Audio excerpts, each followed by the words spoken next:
You already started, right? Okay. Should I put that khutbah today up on the internet or no? Oh, for me, man, it was horrible. No, that khutbah, it was empowering. That khutbah, I liked it. Okay. It's just like, you know, see, there's times, especially when I'm like, and I got allergies, like my tongue feels very heavy, so it's hard to, you know, even like I'm trying to get the words out, they're not coming out, and then, you know, so it's just like today, I was like, God, man, It sounded normal. huh? Well, yeah, you sounded normal. Yeah, for you guys, but I mean, like cause my ears are clogged, because when I get like the allergy issues, my ears get clogged up. So for me, I'm like sounding like, you know, like my tongue feels like it weighs like about 30 kilos, you know. So then that's why I started, you know, like all it ain't coming out like that. Like for me, I can't, you know, I don't feel like I'm doing it right. So I don't know. If you say so, I'll put it. Today's gonna be a short class, not a short class. I mean, we're gonna go up until the actual time of Isha. At 9 o'clock, we have to stop. So I have to go to catch the supermarket open to get some food for the kids. We gotta get some water. Man, we got water in the house. No, Because I still have to wait till 9:45 in the morning. Can I go with you? Go with me. Go. To the supermarket. What for? I don't know, ice cream. We ain't getting no ice cream. Those days, that ship sailed. You can go to the supermarket. I mean, we're not gonna stay there for that long, though. We gotta take it home then. Well, 9:45 for what? Oh, my little brother. Oh, you gotta go pick them up. Yeah. Cause you're just him and the guy. Oh yeah, because you can't stay here because you can't lock the gate. We got the crackhead sitting out there, walking back and forth. So, yeah, inshallah. I mean, just go. Go to the supermarket, man. You go with us and just walk around and stare at water bottles. Now, what else you gonna do? Yeah, that's right. Okay, we just all go up in there and just represent Islam and food matters. I mean, what can we do? You know, go speak at Arabic and confuse the Mexicans. They don't know what's going on. Mexicans will look at us and tell us, go back to where you came from. You go back to where you came from. All right, Bismillahir Rahmanir Rahim, walhamdulillahi rabbil alameen, wassalatu wassalamu ala rasulillahi wa ala alihi wa sahbihi ajma'in wa ba'd. So we're on chapter Bab 85. Bab al-Afwi an al-Khadim. Now this is a Khadim, and you got to understand because there's different words in the Arabic language, right? So you have the word abd, which means slave.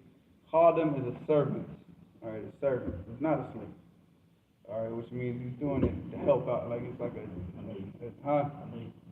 no, like a servant, because Anas ibn Malik, this is about Anas, you know, so Anas is definitely not a maid. He served him. I mean, anything that the Prophet ﷺ needed, he brought him water, he brought him things, you know. But this is by choice, you know, because his mother put him up, you know, told him, you know, sent him to the Prophet ﷺ to do this. So this is not like a slave. Slave is completely different. A slave, somebody that's taken in warfare, you know, and held captive. He's not a Muslim. All right. And the other word for a slave is mamluk. Mamluk. This is what you're going to see, because it comes from the word malaka. Malaka means what? Malaka yamliku?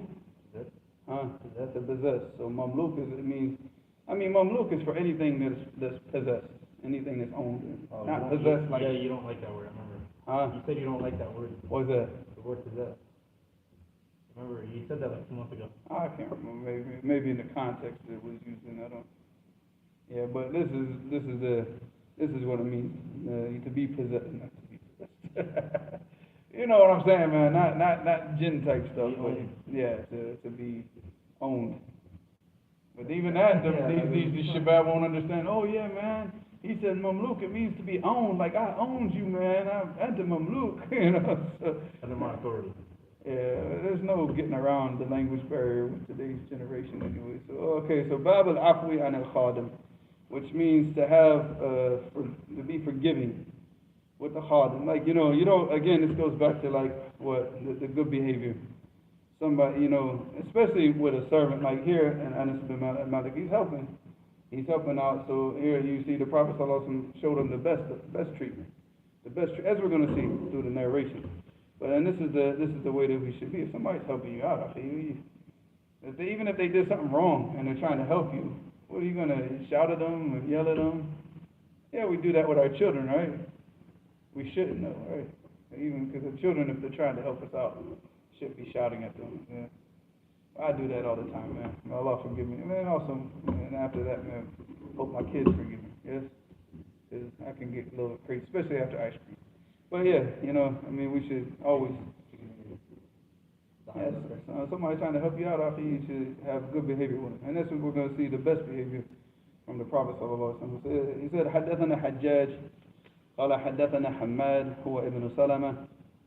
Now, Ibn Salama, Bukhari, rahimahullah, did not, I mean, the only, I think, if I'm not mistaken, the only time that he never, What, when? Are you asking? Oh, he's, there, okay. Oh, that's it. No, he's not. He's in Oakland.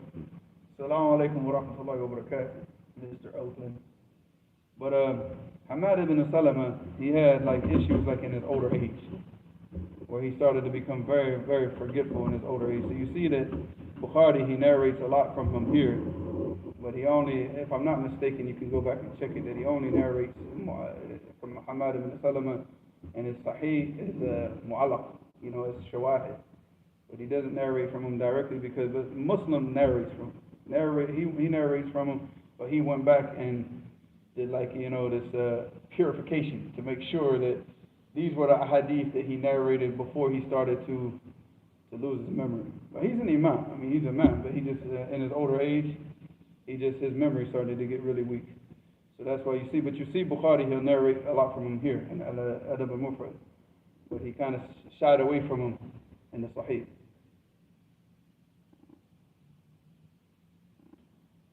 Malik, wa alaikum salam, you know.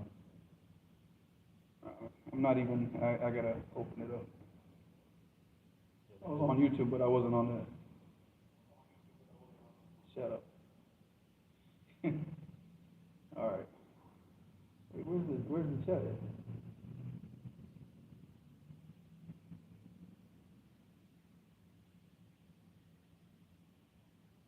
I'm not getting the chat though.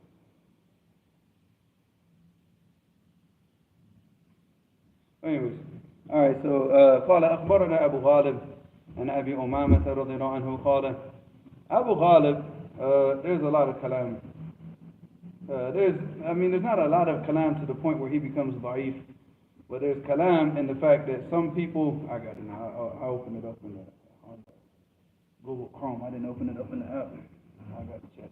But Abu Ghalib, like, you know, there are people, you can go back and check them in Tahdib al-Kamal, like basically, you got like this mixture of people that will accept hadith from him and other people that don't.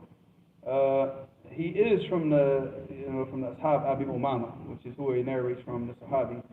So this right here, this chain right here, this is Sahih. All right, this is authentic. What does Shaykh al-Albani say? Hasan. All right, yeah, Hasan. Actually, because Abu Ghalib, because of the kalam, yeah, he's not. It won't be thiqa, yeah. So it's a Hasan, because he does have people that do say that. There are a lot of people that will not accept his hadith, but the rajih is that his hadith is Hasan. All right, it's Hasan. Somebody here? All right.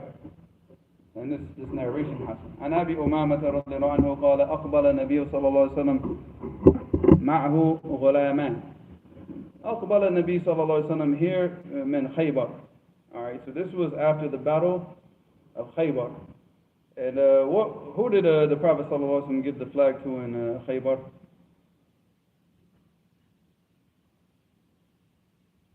Oh, you gotta be kidding me.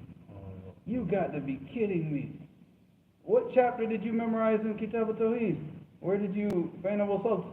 Where were you left off at? Oh, you're just memorizing as we memorize the flag. I'm going as we go. But you don't read it. I already read it. You should be reading it every day, akhi. قال سأعطين راية غد من يحب الله ورسوله يحبه الله ورسوله يفتح الله على يديه فبعت الناس يدوكون ليلة أيهم يعطاها فلما أصبحوا غداوا على رسول الله صلى الله عليه وسلم قال أين علي بن أبي طالب؟ صباح الخير يا أخي. ها؟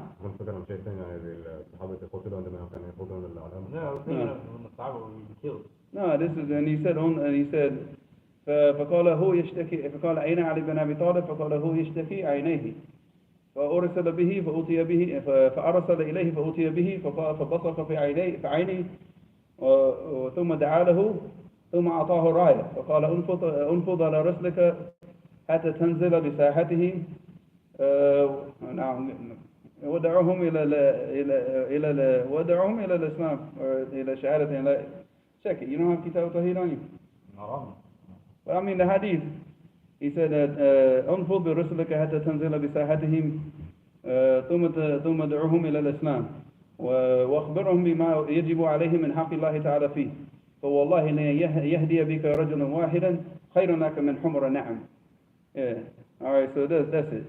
Okay, that's it. I mean, you can check it, but I mean, I might have missed something there. But all right. So the Prophet ﷺ, he said, I'm going to give the flag tomorrow to a person who loves Allah and His Messenger, and who Allah and His Messenger also love. Like He loves them and they love Him. So the people, they sat up all night, you know. About the layla to whom, you know, they just like sat up all night, like who's gonna get it? Who's gonna get it? And even in another narration of Umar, he said, I believe, check it though, was this for Khaybar with Umar, where he said that, you know, ma tamannaytu, you know, the only time that he ever wished that he would have been given like leadership of the army was that day because of the qualities that that the Prophet ﷺ mentioned. But as soon as the morning came, I can't remember the wording of that narration. You can check that hadith and it will come in different narrations of the hadith. Check the hadith. لَأُعْطِيَنَّ رَايَةَ غَدًا مَنْ يُحِبُّ اللَّهَ وَرَسُولُهُ. Just check that. Go to Durr, and they'll give you different narrations, and maybe that narration with Omar is there, inshallah. But so he said, so the people, as soon as the morning came, they flocked to the Prophet sallallahu alaihi wasallam. كُلُّهُمْ يَرْجُونَ يُعْطَاهَا. All of them hoping to get the flag, not because they wanted the position of leadership, but because of what? Why did they flock to the Prophet ﷺ? Everybody hoping to be the one that carries the flag. Because of those qualities that the Prophet ﷺ bore witness that this person, whoever gets the flag, is a person who loves Allah and His Messenger, and Allah and His Messenger love him. So they all wanted to get the flag, not to be the leader of the Jaysh, not to be the Emir, but to be the person who gets these qualities. So you see the Sahaba and how they were with this, this musabaqa ila al-khayrat, that they all tried to race and they all went to the Prophet ﷺ, and all of them were hoping that I'm going to be the one to get it. But then he said, Aina Ali ibn Abi Talib, because he wasn't with them because he was sick. And he said, Hu yashtaki aynayhi. He said he has a complaint with his eyes. So they sent for Ali to be brought to the Prophet ﷺ, فَبَصَقَ بِعَيْنِهِ. And then the Prophet ﷺ spit in his eyes and made dua for him. فَبُرِئَ كَانْ لَمْ يَكُنْ بِهِ وَجَعَ. Yeah, I forgot that part. And then the problem in his eyes went away, and he didn't have any pain after that. Huh? Yeah, it just completely went away. The whole sickness went away. And then after that, he said, ثُمَّ أَعْطَاهُ رَايَةً. And then he gave him the flag. He said, this is Sahl ibn Sa'd al-Sa'idi, rahimahullah. The narration of Sahl, that's the narration that's in Kitab al-Tawheed. قال أرفع رسول إليه فأتي به فبصق رسول الله صلى الله عليه وسلم بعينيه ودعا له فبرأ كان لم يكن به وجع فأعطاه راية فقال علي يا رسول الله أقاتل. And this is a different narration. But let me just finish the narration I was saying. So he said then he gave him the flag. And he said, "Unfud ala raslik," which means go with what? I mean, go and don't go out there yelling and shouting and screaming, and go quietly. Go to them, call them to Islam, and tell them about what is the obligations that they have with the rights of Allah subhanahu wa ta'ala over them.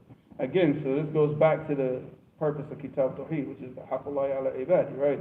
So he said, وَأَخْبِرُهُمْ بِمَا يَجِبُ عَلَيْهِمْ مِنْ حَقِّ اللَّهِ تَعَالَى فِيهِ. So don't just tell them about Islam, but tell them that the rights that Allah subhanahu wa ta'ala has over them, the obligations that they have to Allah to fulfill, and teach them about Islam. And then he said, وَوَاللَّهِ لِيَهْدِيَ اللَّهُ بِكَ رَجُلًا وَاحِدًا خَيْرٌ لَكَ مِنْ أَنْ يَكُونَ لَكَ حُمْرَ نَعَمٍ. And of course the humra na'am is they call it the red camel, but this is like the most costliest camel. This is the most expensive camel out of all the camels. So That's what he's saying. This is better than you having all of this, to guide, to have Allah subhanahu wa ta'ala guide one person to Islam because of your dawah is better than all of this dunya that you put, that the people put their, put value in. They put the value in the dunya, but they don't put the value in the dawah. So yeah. As far as the narration of Omar, The person, does he also fall into that hadith of, this only brings the narration of Sahal ibn Sa'd. I have to look that up later. Somebody else knows. like if someone, if I was to help guide someone who was like a very extreme Shia, and then he ended up becoming a Salafi. Yeah, that's Hidayah. It's not just like, no, because, I mean, if you were talking about Rafidi or No, Zaidi. like an extreme Zaidi, like he doesn't, and then. No, but that's guidance. Allah guided him away from Dalala to the straight path, to the Sunnah. That's still guidance, akhi, and that's still da'wah. Our da'wah is not just to the kuffar. Our da'wah is also to the Muslims that are misguided, the Muslims that don't have the correct knowledge, the Muslims that have been told the wrong information, the Muslims that listen to YouTube celebrities. Akhi, we gotta I'm not even saying that. Oh boy, I gotta hold my tongue back, because people sit imagine that was sent to me on WhatsApp right before this class. And I saw that, and like, oh man, please, don't talk about it, don't talk about it, don't talk about it, We talk about it after. Huh? After we talk about it. What are you talking about? No, I'm saying don't talk about it in the live stream. I'm just gonna type in Qala Umar Ma Tamannaytu, because it's gonna be something like that.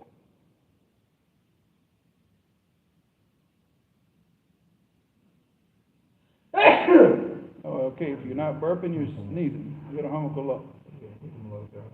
Gotta distract us some way or another, right? Alright, let me see.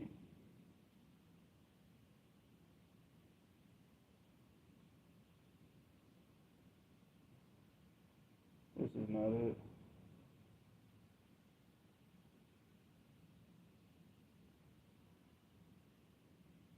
So this is the narration of Abi Hurairah, same hadith.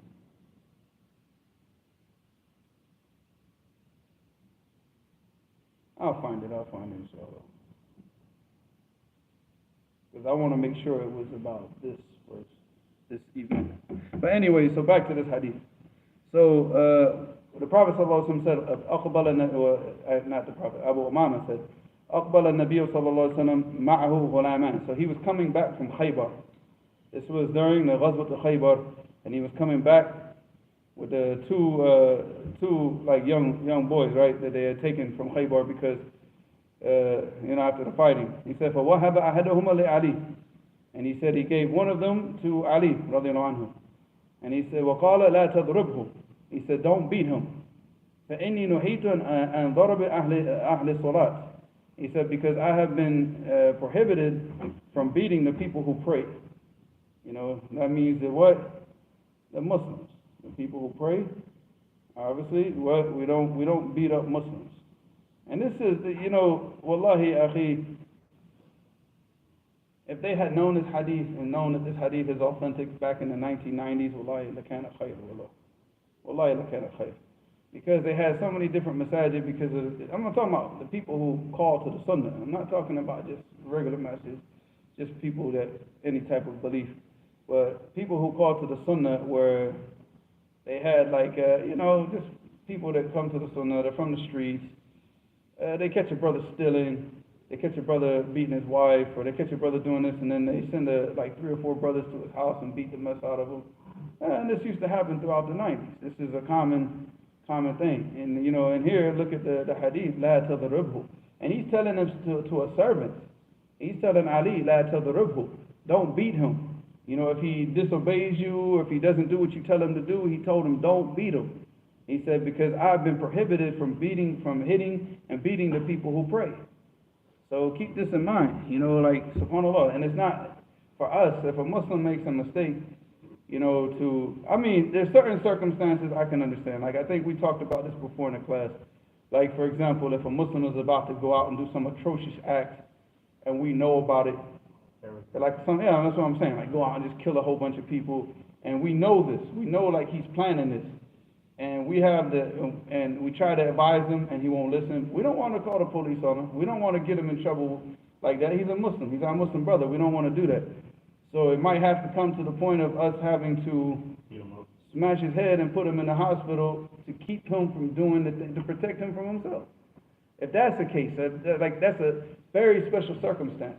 But not just going around because, he did this and he did that, and he stole from me, and now we're gonna send like 3 or 4 brothers to the house and whoop on them and all. And I heard so many stories from the East Coast growing up. It's just like, it's not. Yeah, come on, man. And he said, don't beat. I've been prohibited from beating the people who pray.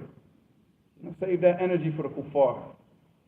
Save that energy for the kuffar. You catch a kafir stealing from the masjid, make sure that kafir doesn't steal from this masjid again.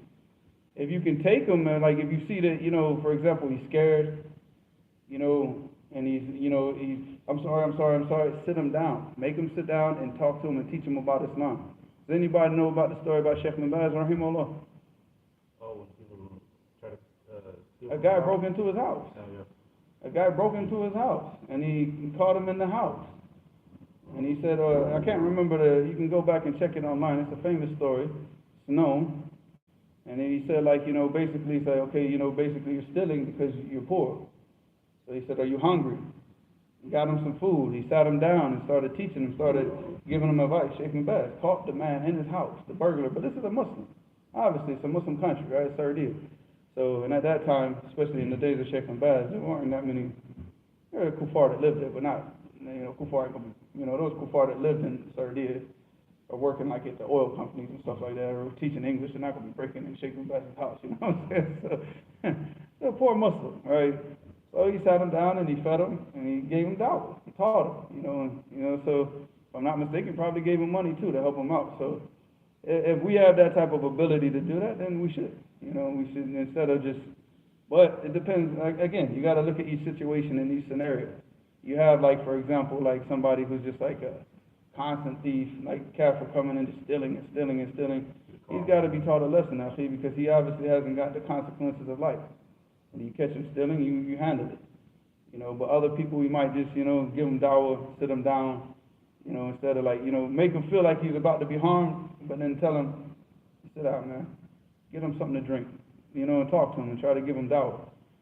Because, it's better for us to take people, to turn a person, where, even if he doesn't become Muslim, he'll have respect and love for the Muslims. Like now, after a scenario like that where he sees like the Muslims have like this ability to do this to him, and then held back, and instead fed him, gave him something to drink, gave him advice, and invited him back to the masjid, and he left with that, he's going to leave with a type of respect. And he's going to, I won't say everybody, because like I said, you get those people that, they're just drug addicts, they're never going to learn until they get their head smashed in. But then, certain people, they see that and they're like, no, man, these people are different. This is, and that's the way that we should be. We should strive to be. But definitely not beat no Muslim. Now, I mean, if the situation calls for it, like, for example, if, where Allah subhanahu wa ta'ala said, وَأَنْ طَائِفَتَانِ مِنَ الْمُؤْمِنِينَ اقْتَتَلُوا, right? We have two, اقْتَتَلَا, yeah, right. فَأَصْلِحُوا بَيْنَهُمَا وَإِشْفَاءً. فإن بغت إحداهما على أخرى فقاتلوا التي تبغي حتى تفيء إلى أمر الله. So he said, Allah subhanahu wa ta'ala said, if you've got these two groups and they're fighting against each other, then you should make sulh, you should make peace between them. But if if one of them transgresses against the other, then you fight the one that transgresses. That's a specific scenario. But like to go around and just beating people and doing that's not us. When it says is this like for anyone like who has the ability, or is it like wali al-amr or like a scholar? Or whoever has the ability. Like even if it's an ami. Well, the ami ain't gonna be able to have that ability. Like if he's an ami, but he's very, very respected in his community. Like he's a very big, he's a businessman who has a lot of halal money and people respect him. Oh, that's our millionaire. But I mean, in that case, he's an ami min hayth ad-din. But he's not an ami min hayth an-nas. As far as himself with the people, he's not a common person. He's a person of status. He's one of the. So those are the people that can bring peace between. You got two tribes fighting or two groups of Muslims fighting. gonna take a person who's, got status amongst the people, who's trusted amongst the people to bring peace. They're not gonna, this dude runs out of like the 7-Eleven, leaving his cash register to go try to cause peace between the Muslims. Ain't nobody gonna listen to him, you know what I'm saying? There's some YouTuber or something like that, like, I'm gonna make peace. No, nobody knows who these people are. No, it has to be a person of status. Didn't you mention Salih al-Fawzan, he would stick between tribes? Mm-hmm. When tribes would fight, Salih al-Fawzan would stick between them. You're telling me this, or? No, didn't you mention? No, I told you that the prince that I used to work with, during when I was doing that series, he did that. They fixed it. I mean, they stopped the fighting between two tribes. I might have mentioned it before. I don't know. Sometimes I might read something and say something. I don't know. Some things that I mentioned, it might have been something that I read that day. Because remember when you mentioned that we should take scholars as role models, but you said on Salih al-Fawzan, you only see him for the class, you don't see him, but you don't see how he fixes between tribes, how he acts in his house, how he. No, I'm saying I wasn't saying that he does that. I'm saying with Sheikh Yahya we saw that stuff. I'm saying if he did do it, you wouldn't see it. Now, I didn't say that he did it. I don't know what he did. I mean, obviously he does a lot of stuff behind the scenes. Sheikh Salih Fawzan is a busy man. That's why he gets up from that class and leaves. He's busy all day long, actually. That man, I mean, his whole life has been, just working for the betterment of the Muslims and dawah and teaching and learning, and so. But I mean, I don't know what he does behind the scenes, and I don't think a lot of people do. And the things that people like him, just like Sheikh bin Baz, rahimahullah. Sheikh bin Baz used to do so much stuff behind the scenes, and none of that stuff came out until after his death. There are so many families that he used to support from his pocket. He supported the dawah in Damascus. Nobody knew about it because Sheikh bin Baz did not want it to be known in his lifetime. The masjid in Damascus, that was from his pocket. All of these types of things, but in his lifetime, he didn't want anybody to say anything. I'll help you, but you cannot say it's from me. Can't say it's from me. So he kept that stuff hidden, and none of that stuff came out until after his death. So I'm pretty sure the same thing with Sheikh Salih Fawzan, Allah yahfadh. That after he dies, you probably hear a lot of stuff. Well, I mean, what does he do now? We don't know. That's what I'm saying. You don't know because you're not with him 24 hours a day. With the Sheikh, we were there with him 24 hours a day, so he couldn't hide that stuff from us. I'm pretty sure, money-wise and supporting and giving charity, he did that. Nobody's gonna know about it except for maybe his close family, and nobody's gonna talk about it. And I'm pretty sure that's the same thing. After his death, you'll hear about these things. But as far as all the stuff like dealing with tribes and dealing with people, we watched it because it was there 24 hours. I mean, how is he gonna hide that? So. All right, so he said, أقبل النبي صلى الله عليه وسلم معه غلامان فوهب أحد. So he gave one of the boys to Ali, and he said, لا تضربه. Okay, so we finished this, right? He said, because I've been prohibited from beating the person who prays.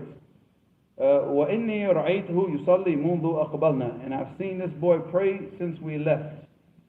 Since we left to come back to Medina, I've seen him praying the whole time. So وأعطى أبا ذر غلاما. And then he also gave Abu Dhar another boy, as a servant. He said, وَقَالَ أَسْتَوْصِي بِهِ مَعْرُوفًا. And he said, and be good to him. فَأَعْتَقَهُ. So he freed him. This is subhanAllah. You see the beauty of the Sahaba. And can you imagine these khubatha, these rafidah, and how they insult these individuals? They sit here and curse these Sahaba. And look at this. The Prophet ﷺ said, be good to him. So what did he do? He said, you're free. He gave him his freedom right away. He didn't khalas. He said, that's the best way to be good to him is what? Free him. فَقَالَ مَا فَعَلَ. He said, what did he do? قَالَ أَمَرْتَنِي أَنْ أَسْتَوْصِيَ بِهِ خَيْرًا فَأَعْتَقْتُهُ. He said, he told me to do good to him, to be good with him, so I freed him, Right? Yeah. Okay. He said, you told me to be good to him, so I freed him. But you see, look at subhanAllah.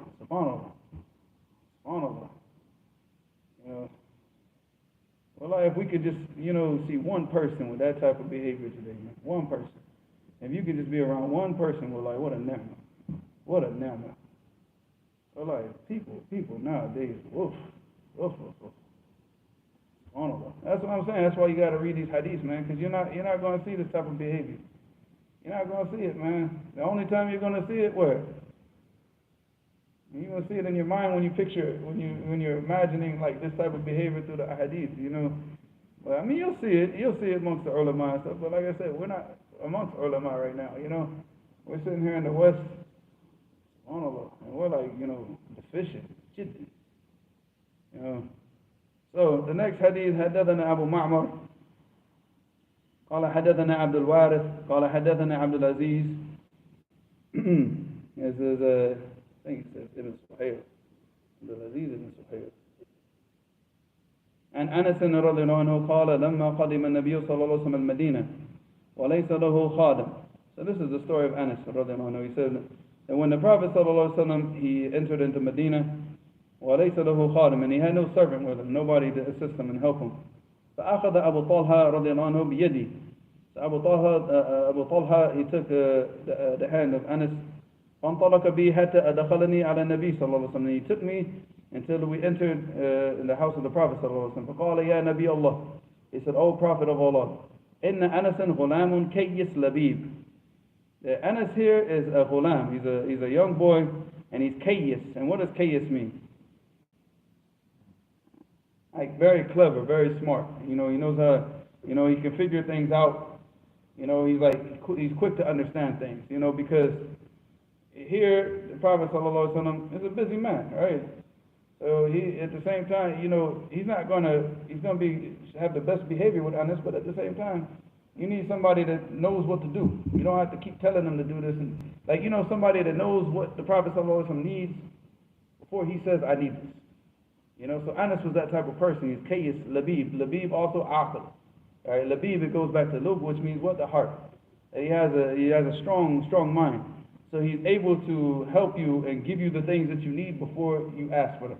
You know, like once he sees you get up that you're about to get ready to pray, he's already going to go prepare the water for wudu. He's already got it ready for you. You know, he's already preparing everything. So, and that's what he means. So, kayyisun labib. Safe. You all right? It's been a long day. Kayyisun labib.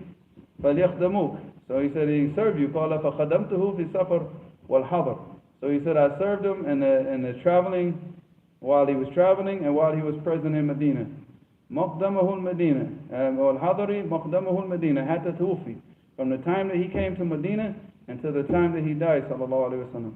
مَا قَالَ لِي مِنْ شَيْءٍ صَنَعْتُهُ لِمَا صَنَعْتُ هذا هكذا ولا قال لي بشيء لما لم أصنعه لما ألا صنعت هذا هكذا.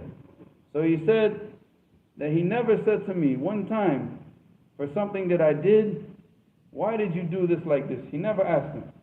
Anas, he did it, and that was it. The Prophet ﷺ never asked him, like, why did you do it like this? All right, and he said, وَلَا قَالَ لِي, and he never said to me for a thing that I didn't do, أَلَا صَنَعْتَ هَذَا هَكَذَا, why would you not do this like this? So he would never, he would never like say these types of things to him, to show like disapproval. You know, he would never say anything to show disapproval. And also because Anas always, it also shows the cleverness and the smartness and intelligence of Anas, Allah subhanahu wa ta'ala blessed him with, that he was one of those types of people that always had the things ready for the Prophet sallallahu alaihi wasallam, as you see throughout all the ahadith. You see, as we go through like Kitab al-Tahara and Bukhari, you see the different narrations of Anas preparing the water for istinja, preparing the wudu, and all this for the Prophet sallallahu alaihi wasallam. So this was the way he was, mashallah. Any important questions that you've been haven't been looking at?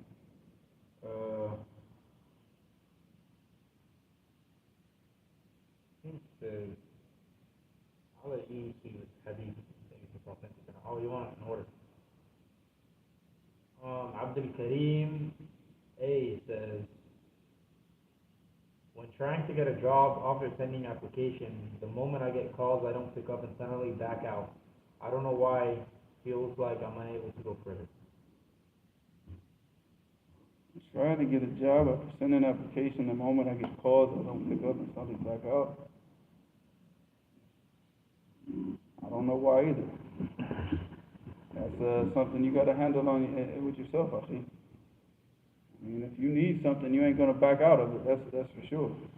You know, if you're like your family's broke and you know you can't pay the bills and everything, and you get a job and somebody calling on your phone, you ain't backing out. So obviously you're not in that much need. I mean, because if you were in need, you'd be answering that phone. You'd be answering that phone.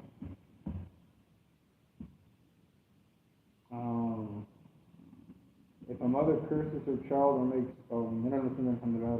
says, if a mother curses her child or makes dua against them, if he didn't do anything wrong, will it still be answered?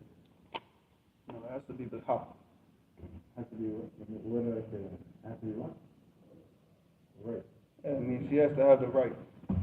But you got to be careful with that because the curse, if the person is not deserving of it, it goes back to the person who said it. So, mother needs to be, you know, you shouldn't be cursing. I mean, it's not permissible to curse a Muslim, ever. It's not permissible. La yajuz la'an al-Muslim.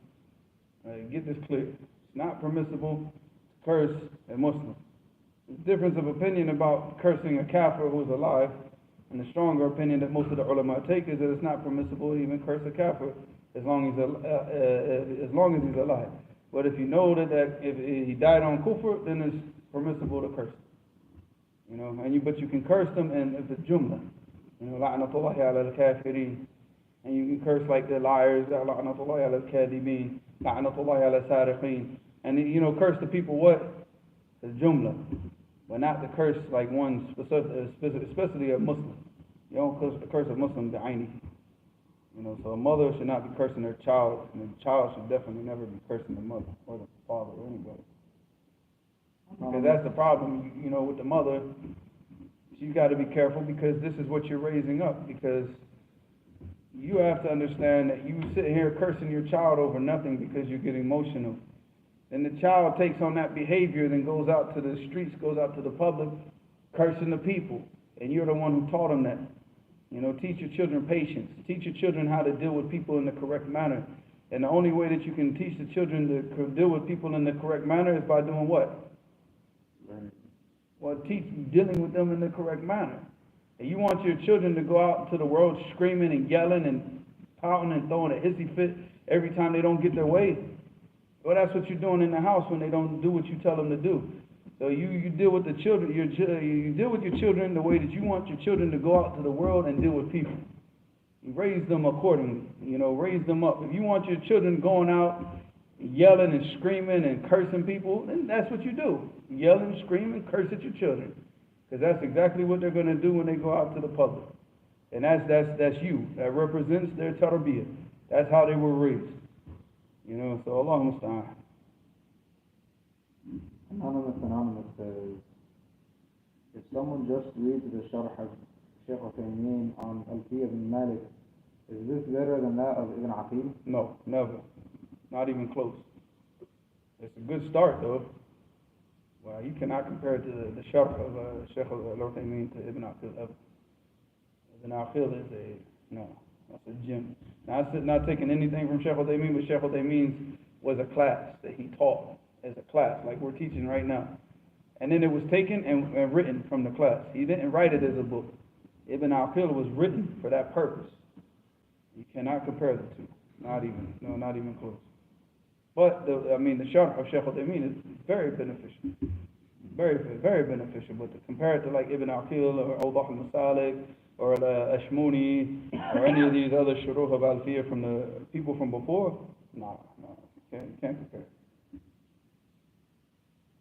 What is the difference, Anonymous says, what is the difference between, I think, Nard and Nard al-Shir, and which is haram? Oh, what is Nard al-Shir? Nard is haram. In Sunan Abi Dawud, there's a chapter on it in Kitab al-Adab, Sunan Abi Dawud. And I'm pretty sure it's in Bukhari and Muslim also, but I know it to be in Sunan Abi Dawud, and there's a chapter on it in the back of the book. I got it. Adab. If I can't find it in 3 seconds, I'm not looking for it. I mean, go find another question. Go, find another question. No, I did. I want you to read this one. Why I gotta read it? You don't know how to read anymore? No. Min Muslim, alhamdulillah, Rabbil Alameen says, is the following narration authentic? كان رسول الله صلى الله عليه وسلم يقرأ علينا القرآن فإذا مر بالسجدة كبر وسجدنا. Where is the hadith at? It doesn't say. Somebody's been watching our class from Bukhari from the morning, huh? Well, you weren't here yesterday, were you? Oh, you weren't here. Oh, that's why. We did the salat, and I went down to sujood in the salat, and everybody was still standing. So, and I did that to teach them. So when I'm in sujood, and I can still feel like everybody's standing. So I did this, like this, tapped on the ground to tell them to go down, right? So then they all went down to sujood, then we all came back up. So I started the class off. I said, I guess today we have 2 classes. So we were talking about that issue. Where is the hadith at? Give me the makhraj of the hadith. Anonymous. But I mean, like I said, I mentioned that in the class, I don't know of any narration of the takbir where the Prophet ﷺ, that's authentic. So give me the narration, inshallah, and I'll check it. Anonymous says, is there valid ikhtilaf on raf' al-yadan based on a hadith, or is it like mutawatir on one side and weak on the other side? I've never seen a book of the Sunnah that didn't have a whole chapter on raf' al-yadayn. I don't know of any hadith where the Prophet ﷺ didn't raise his hands. That's authentic. You go through all the books, all the kutub al-tis'a. Okay, not the kutub al-tis'a, because I'm going to exclude the Musnad of Imam Ahmad, because it's a Musnad and it doesn't have the Abwab al-Fiqhiyah. But every single book other than the Musnad of Imam Ahmad has a chapter on raf' al-yadayn. Every book of hadith. And so I don't know anybody that says that the Prophet ﷺ didn't raise his hands. The only people that I know that say that are the Hanafis. And if you ask them their dalil, they'll tell you some, hadith from like the Musannaf of Ibn Abi Shayba or something. And then, but isn't Ibn Abi Shayba the one that brought the 90 points of the Abu Hanifa went against the Sunnah? It's in his Musannaf also. So it's like, I don't know. Kind of strange. But all those are hadith are authentic. And Bukhari, Muslim, Sunan Abi Dawud, every book of hadith. Never read a book of hadith that didn't have a chapter on raising the hands that I know of, that I can remember. I might be wrong. Min al-Muslimin, alhamdulillah, Rabbil Alameen says, is it recommended to marry a virgin? And is this also for women? And is this also for men and women who have been previously married? It's recommended to marry a salih or salihah. The person is concerned with the deen. The Prophet ﷺ, how many virgins did he marry? One. So khalas. I mean, and he's the best of all creation. We don't have to have this type of stipulation. That's not a stipulation. And whatever the girl's done in the past, the thing is you need to check and see that she's changed. And the same thing for the women. They need to ask questions. Like, they have to ask deep questions that are going to get answers. And don't be scared to ask questions where you're going to require answers, because it's not permissible for a Muslim to lie and cover up things and hide things, because the Prophet ﷺ said, "Man ghashana falaysa minna." Whoever deceives us and cheats us is not from us. And this is for selling and trading, and this is in the deen. The person who calls the bid'ah and calls it sunnah, he's cheated us, he's deceived us. And the same thing when you're in these meetings with marriage, and like the girl asks a question or the man asks the girl a question, and they hide information that's pertinent to like whether or not that marriage is going to move forward or not. And no, that's not permissible. People need to be honest. And if you see that the person is upright, that's who you marry. You marry a person who's upright. It's not necessary the person has to be a virgin. This is a cultural thing. This is a cultural thing that came about from people in Muslim countries, but that's not a necessity. I remember when I was in Yemen, one time I was talking to some students, and we were talking about this issue of marriage, and they say, in Yemen, we don't, once the girl hits 25, we don't want her anymore. I said, you serious? And they were talking about the girls that don't like to marry. So they said, like, the girls that have, like, real dark brown skin, Said we don't want to marry them. The girls that are past 25, we don't want to marry. I said, get all of them together, put them in a couple planes and send them to America. We'll get them married tomorrow. We'll get all those girls married tomorrow. 25, 26, she's been married, she has a child, she'll get married. We'll get her married tomorrow in America. But that's just a cultural thing. It's a cultural thing. You know, so along this time. Sometimes the woman, she gets married to a man, she has a bad experience. You know, she has a bad experience. And the man, because of what the type of person he was, he brought out all the bad qualities out of her. But then she might get married to another man who treats her in a way that she, you know, wants, and he brings out what? All the good qualities out of her. You know, but that man, he touched all the buttons to bring all the bad qualities. And the same thing with a bad woman.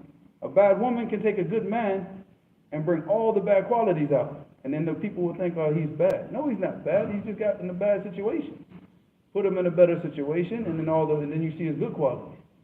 So you can't judge people on that past. You look at their deen, whether or not they're righteous. Who cares about, you know, their past? Their past is their past. Allah subhanahu wa ta'ala forgives them. Who are you? You know, whatever past they have, khalas. A Muslim, they're trying to practice their deen, but that's your job, to ask those questions to make sure that you're getting the information that you need to marry the person that's right for you, inshallah. So I pray istikhara. Don't ever forget about istikhara.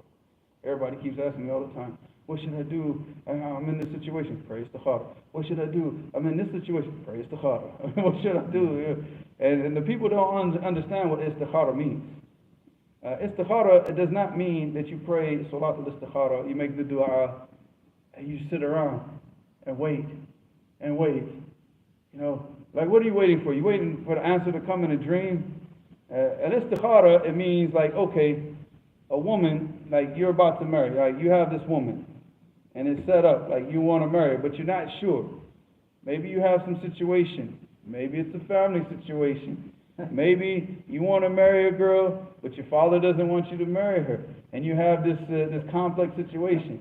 So you don't pray istikhara and say, oh please, Rabbi, just give me the answer. No, you make a decision. I'm going to marry her, or I'm not going to marry her. You make that decision. If you say, I'm going to marry her, you pray istikhara and you try to marry her. You do everything that you can, and if Allah subhanahu wa ta'ala facilitates it and writes it for you, khalas, He wrote it for you. That's what was good for you. If Allah doesn't write it for you, then He's protecting you, and you, alhamdulillah, you made the dua, you did what you had to do, you prayed istikhara. But you have to make a decision. You pray istikhara, and you go out for that decision. You don't sit around and wait for the answer to come in a dream or something. And that's why the people, they don't really understand what istikhara means. You have to make a decision first, you know, and then you go pray istikhara and set out and try to achieve that thing. To follow up the same question, it says, this is a hadith of Jabir ibn Abdullah, supported, said, and what the Prophet ﷺ mentioned, it means, why not a young girl whom, and said, why not a young girl? I'm sorry, because when they type in Arabic, I know the hadith. I know the hadith. Like she plays around with you, and you play around because she's younger. She's playful. She's not like an older woman who's just like, you know, like the manager of a school. Sit down, shut up, eat your food. You know, like she's, you know. But that doesn't mean that you leave. That doesn't mean that's only what you marry. You know, again, men have four wives. I'm saying they have 4 wives and they had the right hand possession. So I'm saying you have like 3, 4 wives. Okay, so you get, you know, a younger wife. You get because the thing about the younger girls is, okay, they're playful. But they're so disorganized and stupid sometimes. Like, you know, they don't take care of things. Like, you have to literally take her and teach her, you know, and sometimes you don't have the patience for that. So you need, at the same time, you need an older woman who knows how to handle things, who can manage the house, who can take care of everything. You need a woman who's responsible. And most of those younger girls are not responsible. See, they give you a headache, man. You know, they give you a major headache. You come home, the food ain't cooked, you know, and she said, well, I didn't know what you wanted. But man, exactly, I want food. Same question, it says, are we taking blue on Maram tonight? No. Actually, at that time. Yeah, I was going to do I might do that tomorrow. I wanted to go back and, yo, safe, safe, Habibi. He's out, man. He didn't take a nap today, man. He's out. He's out. Safe. Safe. See, look. Hey, you're gonna have to go make wudu, dude. Want me to make Adab and wake him up to the microphone? No. That's why I don't even know how to make the adhan. Alright, you go ahead and make the adhan. In the microphone or No, outside? outside, inshallah. I'll check whatever questions are left and we'll pray, inshallah. So it's mustahab to marry two wives? After Malik says, Imam, I appoint you as my wali. Wali? What? Or maybe wakil. Wakil? What you doing, man? What you doing, Abdul Malik? Oh, he said, book the flights. We're going to, where we going, Abdul Malik? We're going to Yemen. I think he got happy with the Yemeni stories. All right, instead, is it correct to prioritize taqwa over knowledge when looking for a spouse?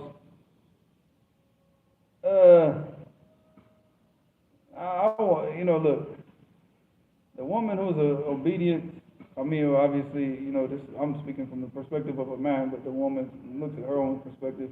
But the woman who's obedient to Allah and carries out, and does her duties as a Muslim, I think that should take priority. It depends. If she has those two things together, taqwa with knowledge, alhamdulillah. But if she's like one of those people who loves to read and loves to get knowledge, but she doesn't really implement it, I would rather have the girl that implements it.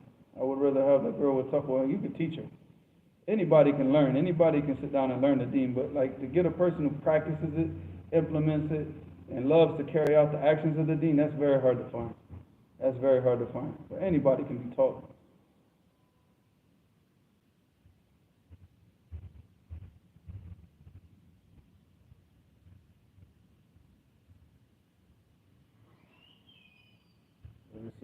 Jakarta, she said, may Allah preserve you and your family, Ustad, and all the brothers and sisters in the masajid and in here, and all Muslims all around the world. Ameen. Allah, you better people. If I prayed while having the urge to urinate, that I should know. It depends, Mustafa, if your urge to urinate has gotten you to the point where you're completely focused on holding. Say, Habibi, you're out. We're about to pray. Then it takes you completely out of for sure, then you gotta pray again, dude. Because some people they're like really, but if it's just like an urge to urinate, but you're not really, it's not really completely taking you, you're for sure, you're taking you out of the salat. But some people, because they gotta go to the bathroom, they just, they're lazy, they don't want to make wudu again, so like I'm just gonna pray, and he prays in like Lamborghini time, long time, like that, yeah, you're gonna have to pray that again. I think Abdul Malik wants to go to Yemen right now, because he's like load up the dark 25. What is the dark 25 plus? Is that some type of? I live right. I ain't gonna say that. Because I have people up on Google Maps. Nah, we ain't doing that. But actually, there's a private airplane, runway up to the north, right?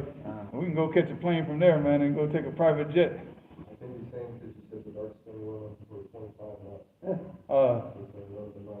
Load them up. Oh, yeah.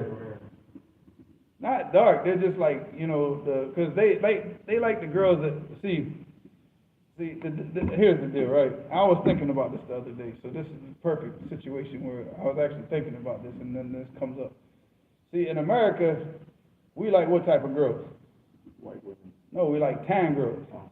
Like the white girls that are like tan. If the people like white girls, so the people they prefer like, I'm just saying like tan, right? So the girls that spend all this money going to these tanning salons to show like they go outside in the sun. Whereas in Yemen, it's like the exact opposite. They want the girl who's pale because it shows that she's always in the house. So the women, they stay in the house so much, and they stay in the house before they get married. They don't want to go out in the sun because they don't want the skin, to get darker. So they want to have like real pale skin, which is nasty, I mean, honestly. But the thing is, but it's not, you know, yeah, that pale skin is not, I don't know, it just looks sick. It looks like she needs to go to the doctor. But the point is that, you know, but that's the reason, that's the culture, right? So when they see like the brown girls, like the Hadramis and the people from Hodeidah, they don't, you know, they look at this as like, you know what I'm saying? I'm like, man, put them, marry, like, I'll take 4 of them tomorrow, Akhi. You know, it's like, come on, man. But this is the mindset of the people, Akhi. It's weird. You'll see. Go. You've already seen it. You've already seen it. Especially at when I was in the Egyptian airport on my way to Sana'a, there was a bunch of like dark-skinned women. You could tell they were Yemeni. They didn't look bad. Yeah. I mean, I didn't check them out. I'm just seeing because I. Man, look, you know, people. I'm not saying. You go to Yemen. You got like that area of Tihama. You got the area of Hodeidah, and you got the area of Hadramaut. Wallahi, they have the best manners. The best, nicest people. Nobody and everybody in Yemen will agree on this.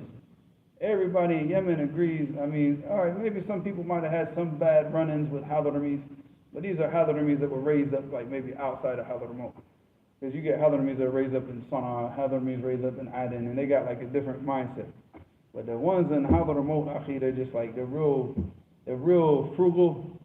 They don't like just waste, you know, they don't waste their money. They're real smart with their money, and that's why you see like the Hadramis when they went to Sardiya, they all became billionaires. They all set up all those major companies that started in Sardiya back in the time of King Faisal, King Hadramis. And they got all, and they gave them the citizenship because of all the business that they were doing. The Hadramis basically went there and established Saudi Arabia. And they say the Yemenis, but it was the Hadramis that started all those big businesses. And the other Yemenis, they went there and ran all the other stuff. You know, like the northern Yemenis, they went there and ran all the shops, all the restaurants, all the honey shops, all the bookstores. All of that stuff was run by Yemenis. And it was run perfectly. And then when they took, and like, Yemenis, y'all got to go, not perfect anymore. Wallahi, no, it's not the same. Wallahi, you get a Yemeni that runs a bookstore, whew, go there when the Yemenis running the bookstore.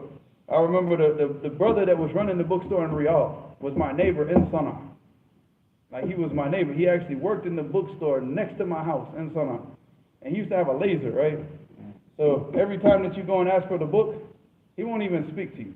He won't talk. It just say, do you have this book? He'll shoot the laser right on the book, right where it's at. He said, go follow the laser. You know, just like they know everywhere everything's at. And you go there when there's somebody else there, I'm not going to say who, not a Yemeni, but yeah, Akhi, they can't find nothing. You know, but the Yemenis, mashallah, they run that stuff perfect. But anyways, yeah, man, go get you some wives from Yemen. And some, you got to go make a move, man. Go back, you can go make it back there and stuff. See, man. See.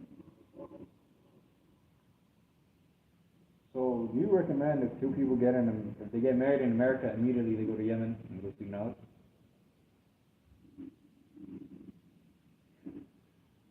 Yeah, I mean, go to Yemen, go to Sardiya, yeah, Mecca, Medina. Yeah. It's too hard if you go to Medina.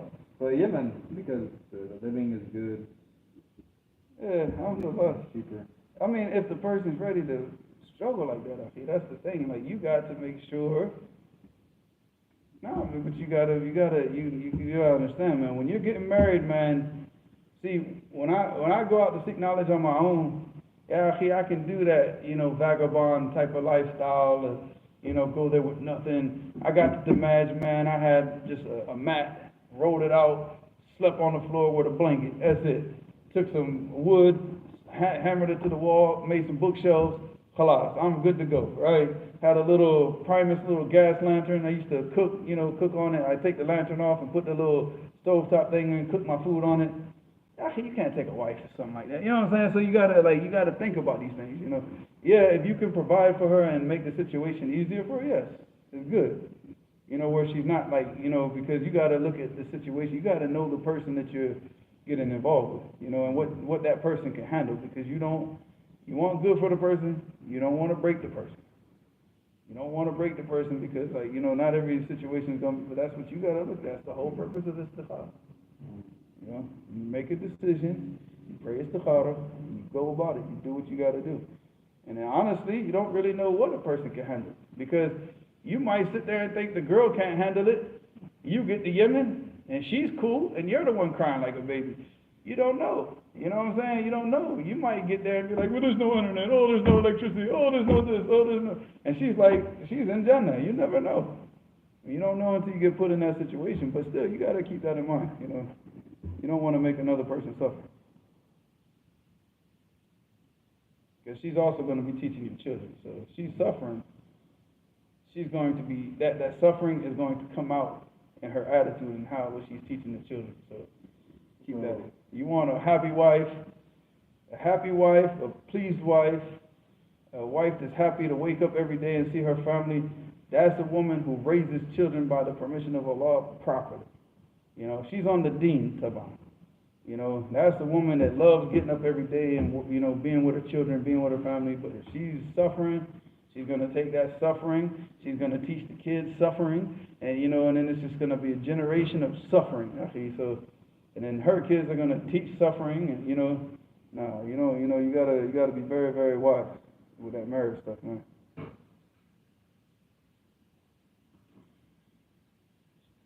Malik said, if the person who is praying, his prayer is not accepted for 40 days for intoxication, if he goes forth to lead the prayer, we should not, if a person is known for being intoxicated, he should not be leading the salah, ever.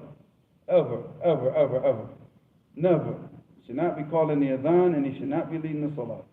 If this person is known for drinking, if this person is known for smoking weed, if this person is known for taking pills, like, you know, I'm talking about, you know, those pills, yeah.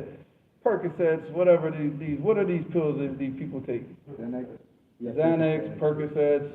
Percocets is very, very heavily promoted on rap videos nowadays. Any of this type of stuff, anything that intoxicates you, and the person is known for that, then this person should not lead the salat, this person should not call the adhan, period. Especially, but as far as the 40-day thing, if the person makes sincere tawbah, man, taba Allah alayhi. So if the person makes sincere tawbah within those 40 days, sincere, you know, but I mean, still, if the person is known for that, then no, he should not be involved in anything, leading salat or anything. You start praying? Abdul Malik, no. If the mu'adhan, I told you, if the mu'adhan does it, then no. I'm waiting because he's asking all these right now. Yeah, Jama'ah, I'm sorry, but we got to roll out because I got to get to the store. So inshallah, I apologize for not being able to get to the rest of these questions. Normally we stay later on Friday. There's 2 police cars over there. Huh? Police are lurking tonight. Yeah. But yeah, we got to get to the store before it closes. So